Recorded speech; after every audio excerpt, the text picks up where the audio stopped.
Hello everyone. आज के इस वीडियो में हम बात करेंगे कि ओवरऑल बैंकिंग सेक्टर ने कैसा परफॉर्म किया है Q2 FY25 में and what is expected to do going forward. So we will discuss the performance in 4 parameters. तो पहला है लोन बुक ग्रोथ। तो लोन बुक ग्रोथ की अगर हम बात करें तो यह क्वार्टर में ओवरऑल लोन बुक 13% से ग्रो हुआ है ऑन वाई बेसिस एंड 1.4% से ग्रो हुआ है ऑन क्यू बेसिस। सो एक जो कॉमन ट्रेंड दिखा अक्रॉस इंडस्ट्री वो यह कि everyone is focusing more on secured segment due to rising stress in small ticket size unsecured segment, specifically credit cards, personal loans and MFI segment. यह quarter में loan growth was primarily driven by retail and SME segment. Corporate lending remained muted due to competitive pricing in the market. Management commentary has been around loan book growth gradually moving with deposit growth in an attempt to maintain balanced loan to deposit ratio, especially in private banks. Second point we will discuss on deposit growth. यह quarter में deposit growth improve हुआ है on sequential basis driven by healthy growth in CASA deposits. Bank ने अपना focus shift किया है towards mobilising CASA deposits and not indulge in irrational term deposit to maintain cost of funds.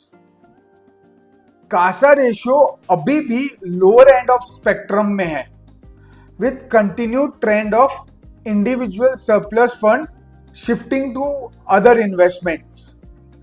This scarcity of CASA has increased the cost of funds for banks, but this increase is seem to have topped up now and has remained stable in the quarter.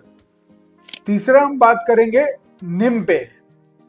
यह quarter में निम slightly compress हुआ है due to elevated level of cost of funds, regulatory changes in penal interest treatment and increased slippages from the unsecured segment. However, many banks have guided to maintain or improve their NIM by the end of FY25 as cost of fund is expected to have reached its peak. Although जैसा कि सबको पता होगा कि rate cut की expectation आने वाले time में एक्सपेक्टेड है, उसकी वजह से NIM is expected to remain under pressure due to lag between repricing of loan book and deposit yields. चौथा पॉइंट है असेट क्वालिटी पे। सो यह क्वार्टर में असेट क्वालिटी में स्ट्रेस देखने को मिला है in unsecured retail and MFI segment में, जिसकी वजह से क्रेडिट कॉस्ट इंच अप हुए हैं across the industry and asset quality सबकी थोड़ी weak हुई है. While when we see larger bank has reported stable asset quality with slightly improvement.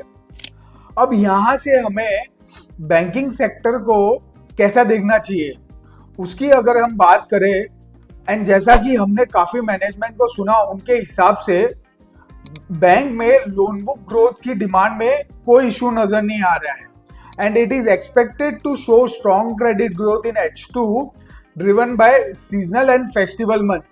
NIMs are expected to remain stable with slight compression in the interest rate cut scenario. And तीसरा है कि stress in unsecured and MFI segment is expected to continue in H2 FY25, but the asset quality in the secured segment is expected to remain stable. So if you like this video, do not forget to share and subscribe. And if you have any thoughts or insight, please share in the comment section. Thank you.